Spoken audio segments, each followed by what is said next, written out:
Hi, my name's Rachele, and I'm a marketing expert, and I think there's a real craft in finding your niche. That might be the one. Real craft. I added an extra That might be word. the one. Ooh. I think we got that one. Hey, welcome to Craft Talk. I'm Tito Mendoza, and this podcast is a collection of interviews with people of different disciplines ranging from creativity, business, and lifestyle. By diving into my guest's story and learning about how they approach their craft, I hope that these conversations help you find different ways to improve your own. Enjoy. Hey, can you hear me? Check, Hi. 1, 2. Yay. You can hear me? Yeah, can you hear me? Yes. Is this the new mic? Yeah. That sounds great. I know. Thank you. I love that. This was very easy. It sounds really clear. It's pretty surprising how much of a difference it makes. I'm really excited about this because now it's going to be like So professional. ASMR. I know. It really is. Are you going to start your own ASMR channel? Dude, I love ASMR though. I love it. Well, okay, what type of I don't ASMR? like the wet sounds. I don't like the those, but I like the, like the Okay. Have I you like ever those. seen I don't like food ones. Don't want to watch people. I forgot what it's called, but it's like they're just eating like honestly just fresh veggies.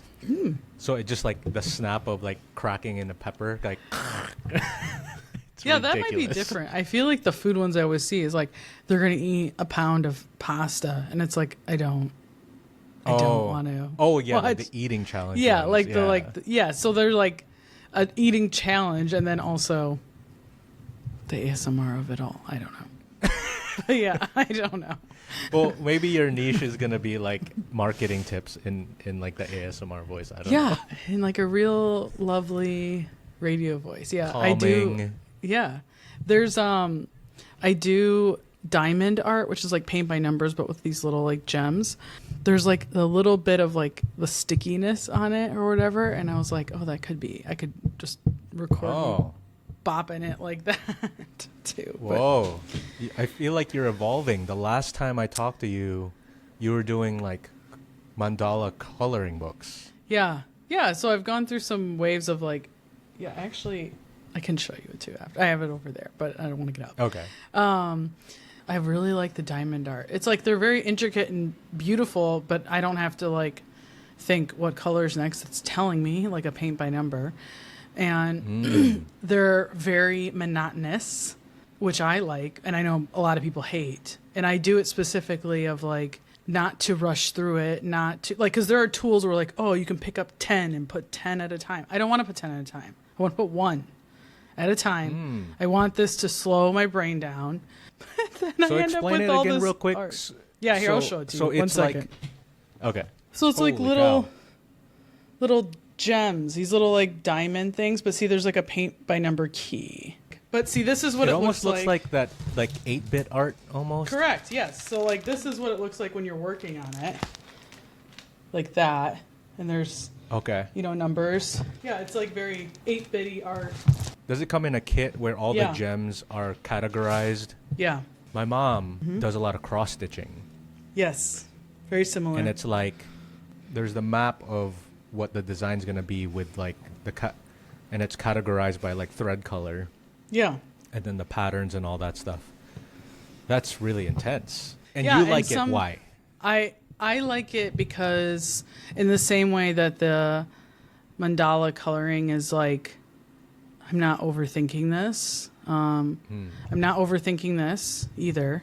It slows my brain down the same way that like meditating would. It's a Okay. very simple, monotonous task that results in this really pretty picture, right? It's like a very satisfying thing. It allows me to like approach something artistic or creative without sucking at it. Like I can do something well the first time. Like I still don't love and haven't fully embraced the parts where we suck at it,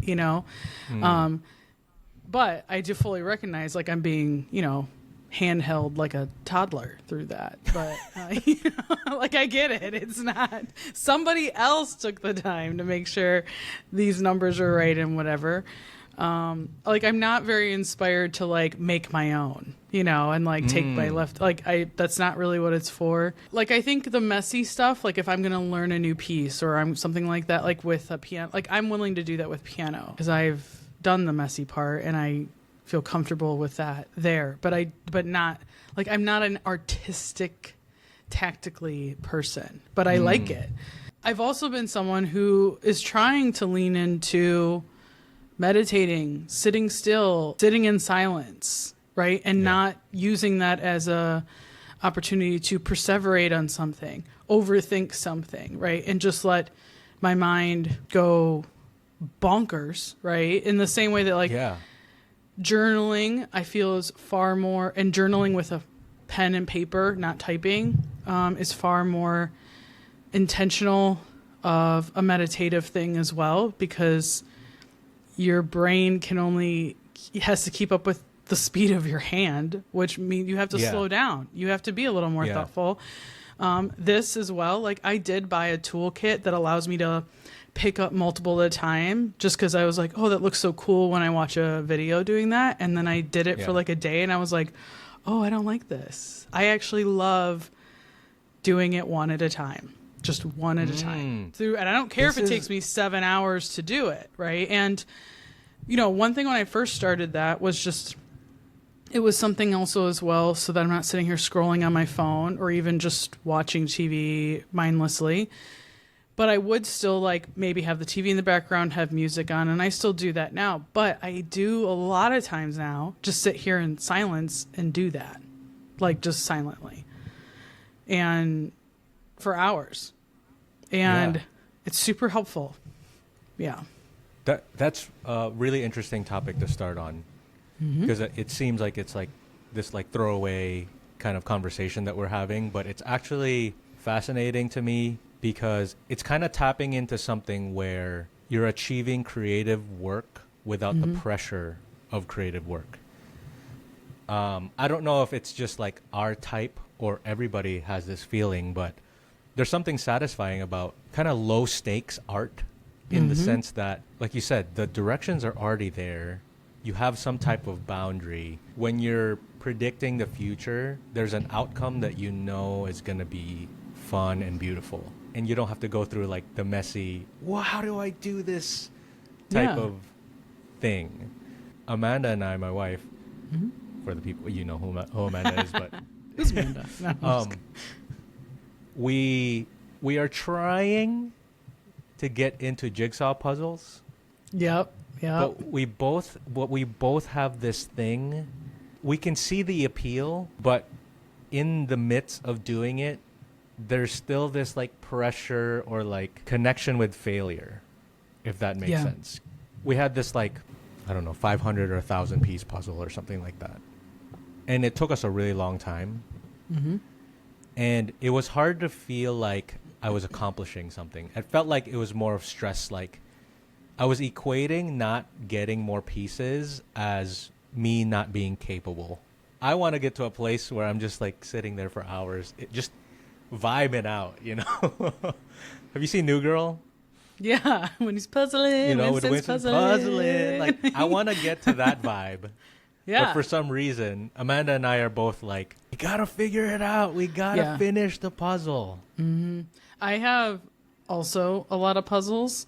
And I think this just speaks to as well that there are certain creative endeavors like this that you got to meet yourself where you're at. Like I don't have the patience right now to sit in color.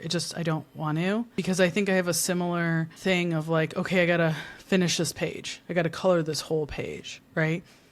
I don't know if it's necessarily the size of these pieces that I'm doing with the diamond art of like, you're not going to finish this in a sitting. You cannot finish it. I mean, it's huge. Yeah. It's as big as my desk. You're not going to finish it. So I think that for me, it helps, right? And then doing it one at a time helps. But I had a similar issue after a while with puzzles where I was doing some fun puzzles and then I was like, okay, Well, now you have to do harder puzzles. So I would do like gradient puzzles. They're all orange, orange to yellow. Or I would do, it's an all white puzzle. Or I'm going to do, it's a two-sided puzzle. Why? Why do I? This wasn't the point of puzzling, right? What's wrong with us? Right.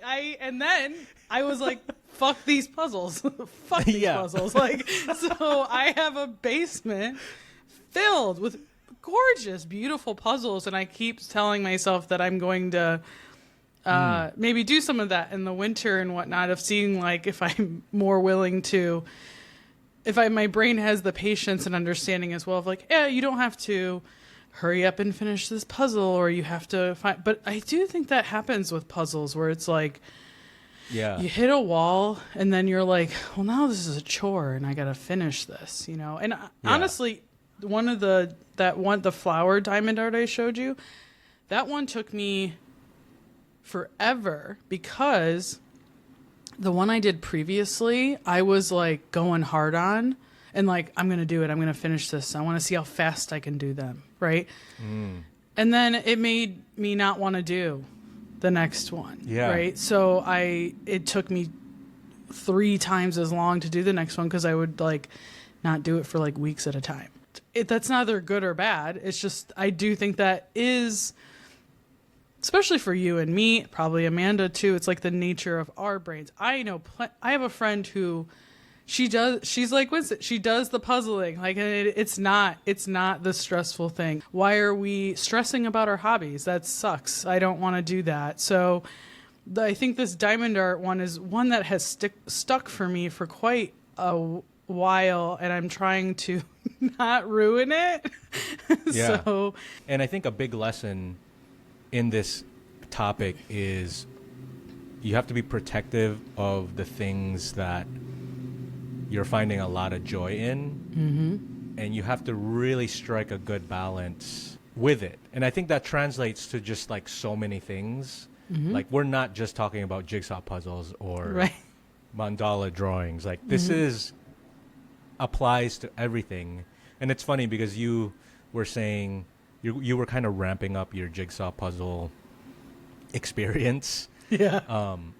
What we realized is, since we started with like that 500 or 1,000 pieces, I don't remember exactly, we finished it and we were like, I enjoyed it, and I can tell that I can get into this at some point, but there was too much resistance to the final product, in that like, okay, well, I think maybe next time we do like a 250 piece puzzle. Right, exactly. It's almost like, can you give me a children's puzzle with 20 pieces? So it's just like, I can do it in one sitting and just be like, I did it. It's done. Yeah. I have a stack of the fancy adult coloring books of like intricate whatever with like one page colored in them. And then I was like, give me the Disney princess coloring book. That's not the point of why I'm doing this, right? Right. But I think too, this also, going back to even when we were talking about our mics, right? I thought I had, after you sent me this mic, was, I could do like, I'm constantly doing this diamond art, and what would it be to just put up a video and then have like, cause it's going to make that sound. And I had to actively talk myself out of monetizing this hobby, because I was like, don't do that. You really like this. And there's a time and place to double down on the things that you like. And I had to really be like, don't. This is not it. Maybe later, maybe if it still keeps nagging at you and you really feel like this is your calling. I'm curious, when, the businesses that you talk to, a basic requirement or a prerequisite to starting your own business is you probably should like it, right? Yes. You should probably be passionate about it. Yeah. And in the context of this conversation or this topic, how do you think business owners should strike that balance when they are trying to monetize their passions? How do they keep the enjoyment of said passion, but also try to like find the strategies and the techniques to monetize, be more visible, do the stuff to possibly get more customers. Mm-hmm. I don't know. What type of conversations are you having with that? I feel like a lot of conversations that I have are people in either the very beginning of that, so they're still very excited, or we're hitting the end of that and they've they're hitting burnout, or they're running out of mental options and they can't handle the mental load and they need help. So you either need help in the beginning because you're excited, or you need help in the middle too, but you need help at the end because you can't take it anymore, or you're hitting a wall. You know, what's interesting is that so many of my conversations are more tactical a little bit in that creativity. By the time they get to me, right, we need to get in the weeds and get this ball rolling. But I think if I was having more honest conversations around like the whys of it all, and really getting into the depth of their feelings about it, my actual advice at both stages, right? Whether you're super excited or you've hit the wall, as someone who's been in both, right? My own self, right? Been excited and hit the wall. I think the best way to stay excited about what you do is to also find other things you're excited about, so that you don't put all of your excitement into this one thing 9 times out of 10, almost 10 times out of 10. You are going to, especially as a creative, if you're motivated as an entrepreneur, if you have that kind of mindset, then you will at some point evolve, and then you may not like this anymore the same way you liked it in the beginning. But I think the way to sustain in a way where you still really enjoy the process of what you're doing, you still understand the value of what you're doing, you still can find these moments of joy and interest and excitement again in what you're doing.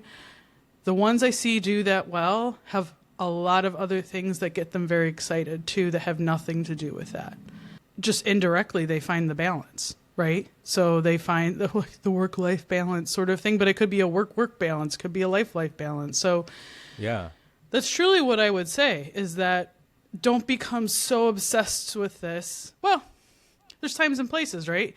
That's how we get really creative, brilliant things, is because someone is so obsessed with it that they can't not focus on it. And then they create something really amazing and brilliant, and that evolves. But we've also seen that go the opposite way after people do something really brilliant and amazing. It's like, well, now what? Right? Now this is going off the deep end. Now we don't. It's just a lot, right? So I think that it is having that healthy balance of all the things. At this point, as someone who's experienced it, I feel like it's the only way to sustain it. It's so dependent on the personality, but I mean, the people that I've connected with the most seems like it'd be a very useful practice to almost compartmentalize it a little bit, in the sense that right now I'm very protective of my creative energy. So instead of me trying to latch on to previous creative identities, like I'm a musician, I'm this, I'm that, and then trying to make all of it work at the same time, I've kind of surrendered it at the moment and focused straight up on Craft Talk. And it's helped me with that compartmentalization. It's helped me be more focused with just that one thing and not feel like I'm falling short on all of it, because I'm just spreading myself thin. Getting to that point, I think, is super healthy, because I think as creatives too, we get this, like you're saying, like we feel like we're abandoning something, abandoning part of ourselves. Like really understanding that, especially because you're a creative, you are going to change. Your mind is going to change. Your preferences are going to change. What you lean into is going to change. And I just would encourage people to not just embrace it, but like that sooner rather than later. Because what happens is if you don't lean into the fact that the change is good, especially as a creative, you need it. It becomes very difficult to pull yourself out of that when you think this is like an abandonment of yourself. So let's do a quick recap this is like, one of those shows where the intro is like so long. Like the story has already started. Yeah. And then it does the cut, and then it's like the intro. Here's the credits. Yeah, or the intro. Yeah, and then you're like, whoa, that was the intro? Yeah. So, hey everybody, welcome back to Craft Talk. I'm your host Tito, and I'm with my pretty much co-host, Rachele. Hello. Rachele has been on Craft Talk multiple times, and at this point, if you're willing, I think I could just consider you a recurring co-host, recurring guest. Yeah, love it. The last time we talked, kind of tying back to just what we were just talking about tying previous identities to what we are doing now. You weren't sure where you were with being a pianist and what that means now as someone who's doing a lot more marketing work, social media type of topics and conversations. Have you learned anything about yourself from that conversation, or like had any shifts in like mindset with that? Yeah, I think I've just tried to embrace all, even the minutia of positivity around that. Like, me being a musician makes me a more creative person. Me being a classical pianist for that long and studying pieces that hard, it just makes me a better learner. It makes me a better studier of things. I'm trying to lean into all that taught me and will continue to teach me when I do think I inevitably am going to lean back into more musical efforts or just whatever it's going to be. Just trying to take a more holistic approach around, this is why I'm good at other things. So that's cool, right? Because I think I've noticed just indirectly some of this in other musicians who have there's a lot of musicians who have a similar story to me. Like, I know a classical opera singer who then became a lawyer, right? And the things, like, she's totally cool with that, right? And it's like, oh, that's cool. You're totally cool with that? That's cool. Like, and it doesn't faze her as much. If anything, she can recognize the things that this musical study and this dedication to something taught her to help make the burden of law school much easier for her and things like that. And actually, that is, I have found, something that happens more often than you think. People study music or dance or art and then go on to become lawyers, which I think I just have discounted or taken for granted all the little things that I was inevitably learning,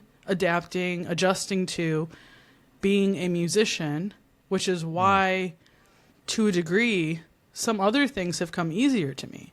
It wasn't a total slog for me to start a marketing business. It wasn't the most difficult thing in the world for me to learn how to network in a business perspective. When I was learning how to build websites, learning how to create social strategies, learning how to build out email drip campaigns. And ironically, I do these other artistic crafts where I don't want it to be messy and I don't want to sit through the mess. But then when it comes to work or it comes to my professional career, I am fine with sitting through some of that mess because I am blindly confident sometimes that I know, surely I can figure that out.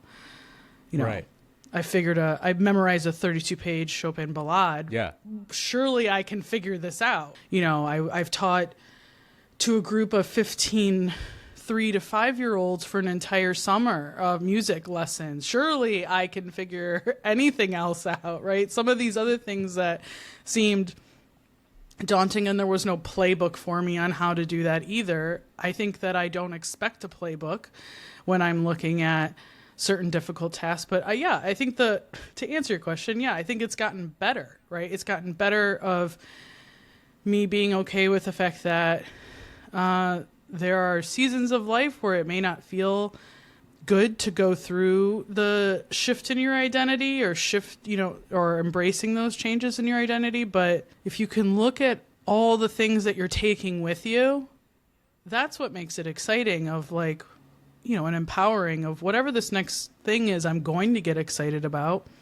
Maybe it won't be so hard because I've taken all of these talents with me. I have to find a quote real quick because I think this is appropriate. Okay. It's I'm gonna just cite the law of conservation of energy. If Okay. you'll entertain me, Yeah. we're gonna go scientific. I did this on a solo episode where I went with like a physics kind of topic and it translating it to creativity. But the law of conservation of energy, it's the law stating that energy is neither created nor destroyed. And when you were telling that, that's what it reminded me of, in that even if you're moving on to like a different type of work or different thing, all of the energy that you've invested in yourself, the skills that you've gathered in one aspect of craft will transfer. Mm-hmm. Maybe not all, but something will transfer to that new thing. And I've always known this to be the case with Craft Talk, but the more and more I do it, the more apparent it becomes that this kind of vibe of everything connects. It's so much more obvious to me now. And it really taps into the heart and like the ethos of what I initially just had the inkling that Craft Talk wanted to be. But I'm realizing as I talk to you and as I talk to people, it's like I just interviewed Amanda. What does a physician assistant have in common with me, a musician? Mm-hmm. Quite a lot. When you have a posture of observation. Mm-hmm. And I think when you can observe the connections between different crafts, it unlocks so many different tools. And then also it makes you realize that like we're all dealing with the same stuff. Mm-hmm. With the same doubts, with the same confidence issues, with the same things. So it's really cool that you're kind of arriving there as well in and kind of reframing the way you used to look at maybe our previous selves. Similarly, just like you had that conversation with Amanda, it's helped.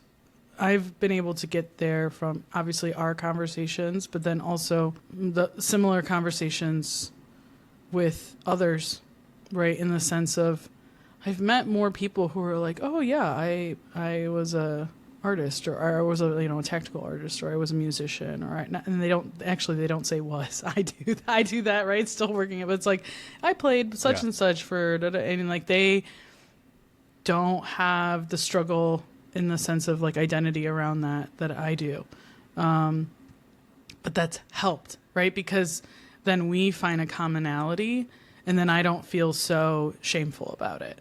I agree. You know what's interesting is about, in the career world, this is called transferable skills, and this is a very common thing, right? But it's so interesting that, like, I don't know why this was a hard thing for me to wrap my head around as a creative, right? This makes complete sense to me as like, oh, I'm going from this career to that career, right? Or I'm going from this job to that job. Yeah, you're going to take certain skills with you, right? That when you're writing a resume, especially if you're changing career trajectories or you're leveling up in like continuing up the chain. That makes sense on paper. It does. Yeah. It doesn't. I don't know why it's why it's mushed up in my brain a little bit, and some of those. Other transferable skills. Well, I think too, it's like, and maybe it's just the way that our society is a little bit, we take things like musicians and artists and creatives for granted a lot more than we should. So it's not overwhelmingly respected in the same way. So why would the tools you gain from there be as respected either? I know that's like something I would struggle with, right? Thinking like, oh, I didn't go to school for accounting. We went to school for piano performance and music business, right? And that's, all these years later, obviously those things taught us things. We are where we are, right? I've done on paper better than some people who went to school for accounting. So, life lessons. Lessons. They hit at a weird time. Right. Do you think it's like one of those things where it's harder to put like a value score on something that's like multifaceted, or someone who is multifaceted? I feel like it's much easier to find the value in the specialties, in the specialists, I watched this clip from Tim Ferriss about should you be a generalist or a specialist? Mm-hmm. Just because I wrestle in my brain a lot about the whole like jack of all trades, master at none. Mm-hmm. And that's a longer quote, though. yes, I don't have it on me. I don't yes, either, but it ends as a positive of being the jack of all trades. Yeah. For the jack of all trades. And this is in the sense that what Tim Ferriss was saying is that if you want to be a specialist, you have to be really good. Mm-hmm. You have to be singularly focused, LeBron James level good. If that's what your goal is, go for it and like just be singularly focused on that. And I think you and I are connected to a lot of people who are specialists and they're all incredible. And it makes us go, what am I doing with my life? Like, I didn't stick it out long enough to get to that level. So where does that leave me? Right? So that's the specialist route. To Tim Ferriss, the generalist kind of concept, you have general knowledge of like specific skill sets. But the unlock for it all is if you start combining multiple skills. So if you have great analytical skills with numbers and you also have good negotiation skills and you have good empathetic skills, those three combined leverages you to a point where you're just so much more valuable. Because there's not a lot of people that can maybe put those combinations together.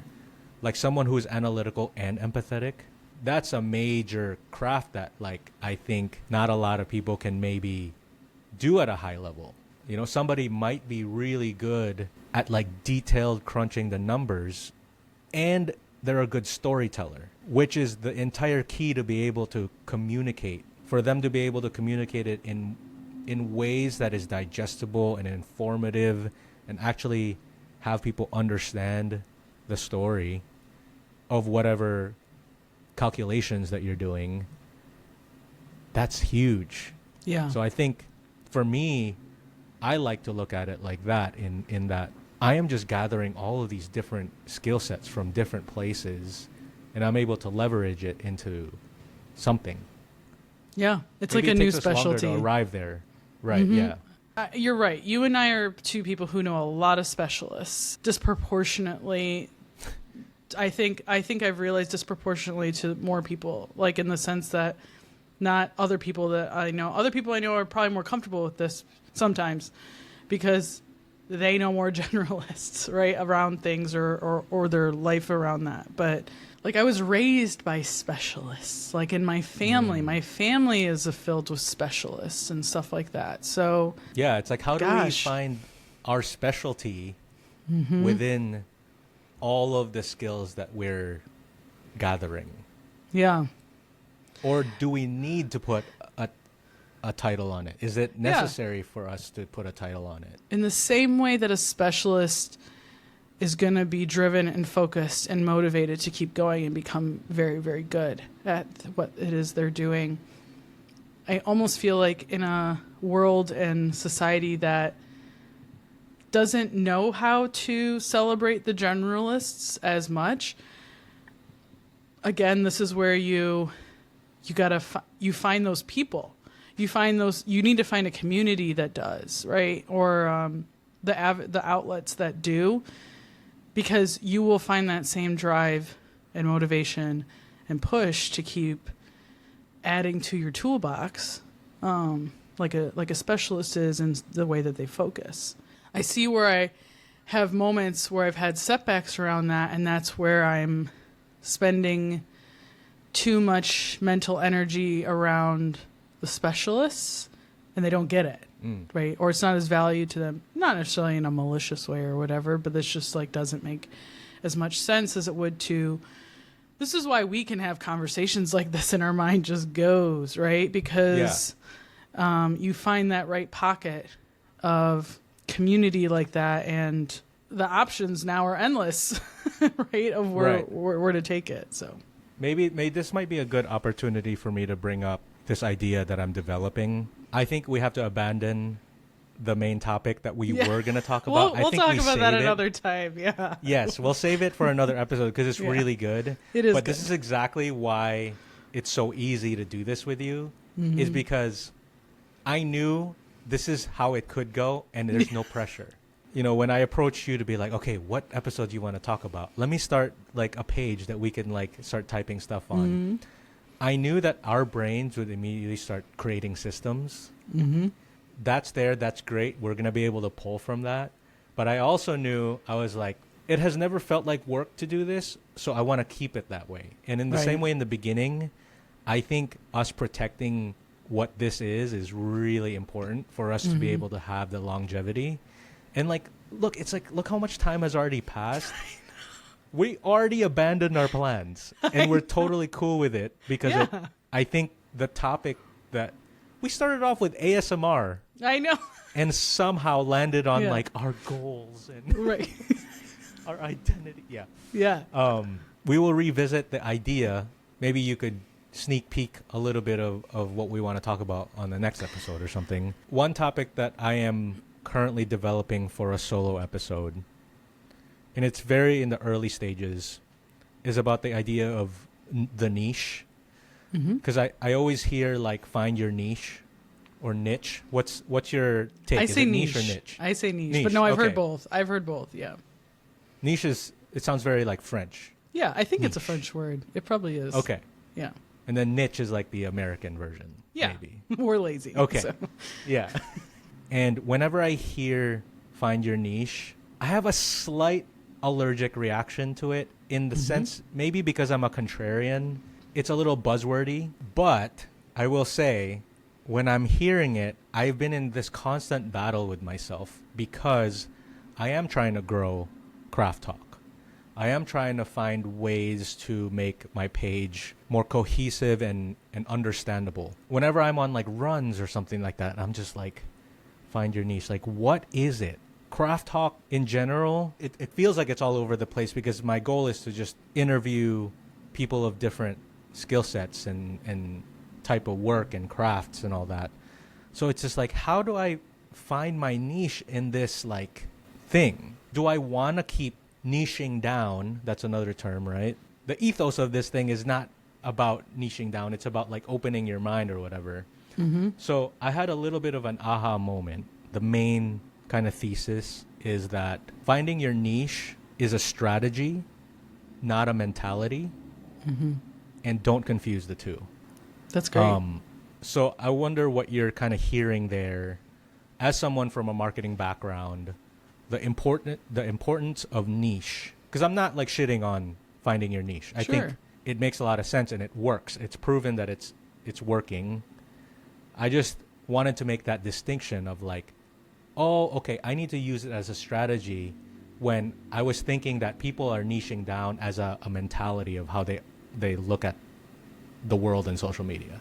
I think some people do, but I think I think the way that you're approaching it, and I would champion it, is almost in the same way that we were discussing our specialist generalist, right? Right. Like the niche of a generalist is the unique concoction of you.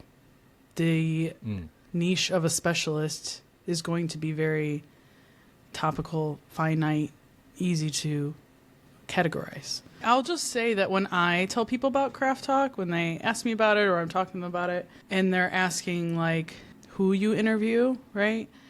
I have found myself more and more saying not just the beauty of you interviewing such a vast, diverse amount of type of people, what they do, how they do it, that kind of thing, but the fact that you are willing to celebrate whatever someone's perception is of craft, right? Like, however I, as a person, identify with that word, that's what you want to explore, right? Within that person. And what I think has come out of that in conversations that have, happened here on Craft Talk and in the way that I bridge it to people that seems to really resonate is like, it allows you to appreciate and embrace all of your, like, as internally, it's allowing you as a person to see yourself and all your crafts and celebrate all that, right? You're celebrating crafts of whatever that means for someone. Like, because to some degree, a lot of times we are talking about career and jobs and whatnot, but all of your conversations with anyone they interweave with who we are as just people, right? And I think that what might seem like a mundane craft maybe to somebody, or they think, oh, I just have a job in HR, or I don't, or whatever. And that's not boring. None of that's boring. But like, but if someone thinks, well, I don't have a craft, right? Or I don't identify as someone crafty, or I don't identify someone as a specialist of a thing, or I just have this kind of day-to-day job. I think that's the beauty of if people are really listening to these conversations, is that we all have craft. We all have that talent in us. And that's kind of the niche, I think, of what you're doing here, is that you're helping people discover themselves a little bit more, or really think thoroughly about maybe something they didn't think so thoroughly about, and because they are in the weeds of it day to day. Your niche is you, right? And for some other people, that's not the case, right? Their niche is what they're selling, or the specific service or product, or that kind of thing. I am encouraged that I do see more discourse around that, especially in like influencers or coaching, or anyone with a front facing, like trying to capitalize on attention and engagement from people to funnel their financial life or whatever. I see more discourse around like the evolution of what is a niche, And so, I think it's a great topic for you to explore, and I'm excited to hear more about what you come up with that. And maybe you're helping me at this point, because I never really fully could understand my niche. You're saying that my niche is helping people celebrate the parts of their work that they don't recognize as crafts? Maybe. I think that's definitely part of, yes, I do think that is what I'm mostly saying. Yeah, I talked in like a huge circle around that. But because I do get that sense, because even I think back to some of the conversations that we've had in the past, and how I was transparent about, like, I just feel very lost. I feel very lost. I don't know really what I'm doing. I don't, even though, yes, I have these specialties and things that I can offer, I didn't feel even sometimes that it was worthwhile to talk about. And then I walk away being reminded that, no, this is still worthwhile, and you have cultivated a craft in this. And interesting. You don't have to be on 10 about it all the time, but like it's, because I take away that from so many conversations you're having with other people, of just like, because also I think because so many of those things are not my craft, right? But I can find those pockets of relatability with every conversation you're having. Yeah. So it's like, how exciting. We all have these different crafts. And maybe we don't always recognize how valuable those crafts are, but the value is in how it connects us too, and makes us feel seen and heard and, appreciated. Yeah. Well, thanks for saying that. I think there's just, to me, a key word that I use a lot is observation. There's a lot of content out there trying to understand someone's craft and like figure out the nooks and crannies of why someone did something or how someone did something. And I think those are great. And in a lot of aspects, I do the same thing. But I feel like I tend to like the idea of me being just an observer of it, because it's not like me trying to like pick at someone's thing. I don't know. Maybe it doesn't translate that way, but I try to come from a place of observing someone's work process and seeing, I don't know where I'm going with this actually. I think sometimes it's hard to explain. I think what I'm hearing too is that it's an encouragement of wonder that we should all have. We should all have a little bit of curiosity and wonder and interest, because what comes from those conversations that you have are sometimes some surprising things that we didn't think we'd get to. Hence this entire conversation we've had. This was not the plan at all. And now here we are, right? And I think that so many of the ones that you're having, that's exactly what happens, right? So just by being even a casual observer, there's so much to learn. I didn't feel settled, the notion of find your niche. I just wanted that clarifying statement of like finding your niche is good, and that it doesn't mean that's how your mentality works, I guess. It was just like a really clear distinction for me now in that, like, okay, once I've understood that I'm using it as a strategy, I can do it. Now I can, because it's not closing me off to like, oh, I'm limiting myself to just this niche thing. Do you have any tips how people find their niche? Because it's so cerebral, it feels like. Because I still, like, we talked, you kind of plainly mentioned what my niche was, and I still kind of don't know. Well, I think a good exercise, just to see where it takes you, might not be exactly it, but a good exercise is asking why like 5 times, right? Ask, why do I do, why, like, start with one question of like, why do I do craft talk, right? Well, why do I, and then that answer, well, why that? Well, why that? Well, why that? Well, why that? Right? And like, just keep whying it. And you tend to get to a point, whether it's 3 to 5 of them usually, where it gets very succinct. Like, it gets very succinct with that why. You can do that with a lot of things in life, but I think that that's a good practice for this, right? What's the why behind all this? And honestly, that first why, like, brain dump it all. Be very verbose. Be over the top with it. And then, because if you're too, well, you could be succinct. You're just going to think there a long time of like, what's the why behind that succinct thing too?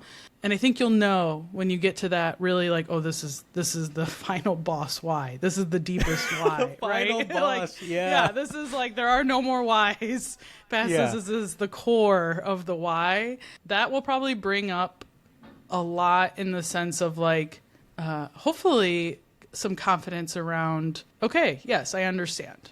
That makes sense. I can move forward with that.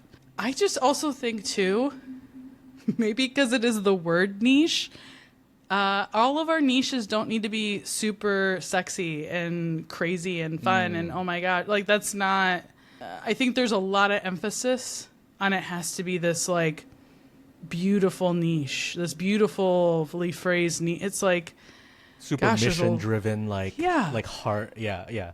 There's a time and place for that, and that's great if you get to have that niche. Power to you. But like, your niche is not your tagline all the time. It's not the same practice, right? Coming up with the sexy tagline and the real catchy tagline or the clickbaity thing, that's not to be confused with niche, right? Of like, I think some people do that, right? So that's why I think that why exercise of like, what is the core? What is the root? And get, just spend time with the depths of why. You might surprise yourself. Maybe there's a why we haven't considered. Right. Maybe needs to be a little bit more awareness around the definition of the niche. And maybe, like you said, maybe it's evolving. Maybe the niche started off as like the tagline. In the same way that brand used to just mean like logo and colors. Like it's just not, it's an expansive word. Maybe how I looked at it, where I was a little bit of a hater and saying like, oh, it's too restrictive. But maybe niche is a little bit more than that. Or it might not. Like maybe it's a little bit of both. Yeah, I'd encourage, just like you are, of like, embrace the concept of what a niche, the concept of niche, right? But let's not get so pigeonholed in the of like the structure of that. What's like what you said, it's a strategy. There's lots of strategies. We don't have to use all the strategies. It may not fit. Right. The why multiple times is a great practice. That's like homework that all of us can do. The low-hanging fruit that you always hear is like, find your why. So then I'm sitting there like, okay, what's my why? You know what's But I really think- annoying is I explained What? this why exercise, but I hate that. I hate the just the generalization of find your why, right? Yeah. Because there's also a lot of vilification around that of like the why can't be financial freedom. The why can't be because you want to be at home with your kids. The why can't be, and it's like it absolutely can. The why, we only celebrate the whys that are deep and passionate. We only celebrate the whys that are like, no. Like let's just, and the same, like the niche is a concept. Why is a concept. I do think the practice of asking why and getting very personal with yourself, but it's not just like find your why. Well, how do you find your why, right? It's not just like, I think it is just like getting really internal about it of just like, okay, but why? Like what's really why? Yeah. Yeah, I really appreciate that you've simply found the steps to the why, which is funny because it's like the answer to finding your why is asking a lot of whys. Yeah. And that little tweak is such a game changer, because someone could just say find your why, and then you're just like, okay, let me find my why. Where is it? I've done that. I've been in workshops where that's what I'm expected to be doing. Like I'm supposed to explain my why, and that's what a lot of times what you'll see. Put your why in this one box, and you've never thought about it before this moment, right? Or you've never thought deeply about it.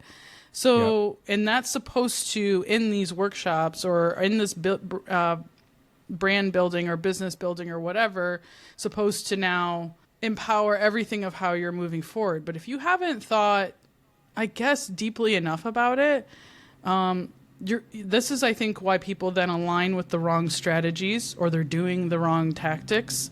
So that's why I think it is useful to get clear on your why, but it probably isn't this high level, like think of how many things we buy or do in life. Like, is the person who makes the toilet brush scrubber, they just like really passionate about our clean toilets? Like what, like, is that their why? Like, I don't, there are a lot of really mundane, silly things that we just utilize or we do in life that somebody came up with, decided and there was a why there. But that's what I mean too. It's like, sometimes it's not like the why was like, I want to build a useful tool for people. I just want to be of use, right? I want to, so that this empower, like the why doesn't need to be, like you said, it's not necessarily the tagline. It's not necessarily the mission. It's not necessarily always the vision. That's why these are all different. I think it's arriving to a place where you can understand yourself a little better. In the same way with like the puzzles that you're doing, or like the gem things, you're lowering the stakes. Because if you just ask what's your why, that's like asking someone, why do you love someone? You're just like, there's all these reasons, and you can't think of the perfect words to communicate, to be able to express why you love someone. So when you ask just one, what's your why? Now you're like, oh, there's so much pressure. Right. But what you are proposing is that, like, this is low stakes. Throw the first why out. Okay, great, perfect. Got that out of the way. Why? Well, again, and then you keep going, and then makes it a lot more approachable. Yeah. And I've never heard that before, and I'm actually really curious. Like, where did you get that from?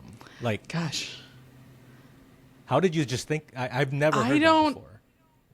I don't think this is. I'm not going to take sole credit for it. I don't know where I got it. I may have heard it from a business lens, but as I was talking about it, what came to mind was from a therapeutic lens of, like, the feeling wheel. Have you ever seen that? Right. And there's multiple layers. I don't know if you've ever seen it. It's like very colorful and whatnot, but it's like, here's the top level. I'm angry. Oh, well, what's underneath that anger? Yes. What's underneath there? What's underneath? And it gets to, and there's a wheel similar. Correct. There's a similar wheel of, like, here's the outer layer. It's got I'm happy. I'm angry, right? And then it's, okay, here's the next layer of those feelings. Here's the next layer of those feelings. Here's the next, and it goes in and gets into where you can like quite literally map out that core of what that is. And I think that's a similar, I've definitely had to do that exercise. So I don't know if I'm blending it, but I do think it applies. I know that, gosh, you just do life too long. You don't know where you get your ideas, but yeah. So. But that's the beautiful thing is, as we've mentioned this entire time, it all connects. Yeah. Yeah. And because I was thinking, it's like, it's a very therapy type of language to keep going further down. And it's cool applying it to the very marketing heavily used term, find your why. The book Simon Sinek wrote that, Find Your Why. It's an incredible tool, but I love the practical use of giving it a little bit less stakes, so it's not so much like, it's not so pressurized when you're trying to figure out, like when you're workshopping, like give yourself time. You don't have to have it figured out, and you don't have to have this like, oh, I got to figure out that one sentence that, like the hallelujah moment. Yeah, the aha moment. Yeah. It might take forever because in my personal therapy work, I'm still kind of like in this, like, you're trying to figure out the surface level. I maybe have dug into like a couple layers underneath 2 or 3 that. layers, yeah. Yeah. But then it's a lifetime of work to kind of figure out exactly what is the core why this is happening or why you feel a certain way. And I think what is valuable about doing something like this is that if you find that core why, you're going to be a lot more willing and comfortable with the other whys that are more superficial, high level. You're going to be more comfortable with your business evolving, changing, looking different when it needs to, right? Because it's probably needing to do that so that you support that core why, that visceral moral why, Right. So all the layers are now becoming even more useful. Yes. Yeah. Yeah. Wow. Who would have thought I did not that this conversation would get here? We talked about the law of conservation of energy, the niche, finding your why, puzzling. So I think we should wrap this up. I don't know. What do you think? Do you think we want to give a sneak peek of like what you want to talk about next, or do we want to keep that open to what? I can sneak peek it. Yeah. So if you're down to do this more regularly, I think it's such easy content creation. Yeah. To just do this and record it, and it's great conversations. It opens up more ideas. I can always interview you as a guest, but there's only a certain amount of questions I can ask you. Right. So I figured we'd just kind of start diving into different topics. So you and I are kind of brainstorming some ideas, and you had a couple that I really love that we want to get to at some point. What do you have in mind as far as the topics that you want to talk about?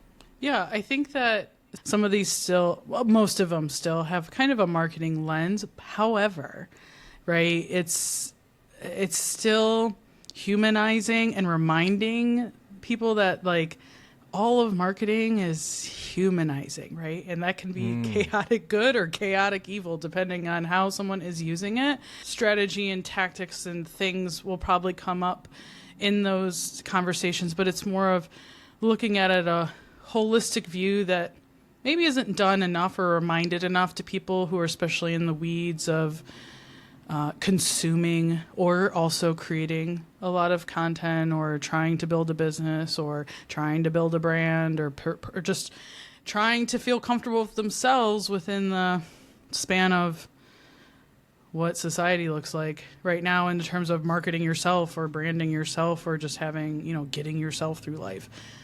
But yeah, like one of the topic we were just to sneak peek it a little bit, that we were going to talk about was about that connection we have, or you should have, or should aspire to have, and why should you aspire to have it with people, right? And what you're building, right? And that engagement aspect, that customer experience, why does that actually matter in marketing? And I would even argue why it is the crux of marketing. So I am excited to talk about that more. I know. I can't wait. I love that. And I love, I'll find some books that I can reference when we talk about that too, of just the people who've really understand that concept too and have written about it well. Rachele, I think my mind is being blown at the moment because I feel like the multiverses are just collapsing in my mind, because whenever you and I talk on this medium called Craft Talk, in the same way that I was thinking about niche as a strategy and not a mentality, our conversations, I feel like, is the intersection of strategy and mentality. For sure. And you and I are picking topics and trying to find the middle in it, so we can be strategic, but at the same time celebrate it and observe it and have the mentality of openness within the strategy. Ooh, this is good. I love it. This is good. The thread collection lives. Lives on. It's all connected. It is. So we have a lot more to share and have a conversation with, and I don't know, I'm really excited where this is going, because it's just like now it's working so many different ideas in my head. So all right, so thank you for listening to another episode of Craft Talk. Rachele and Tito signing out. We'll talk to you next time. Bye. Bye. That was good. That was so good. That was great.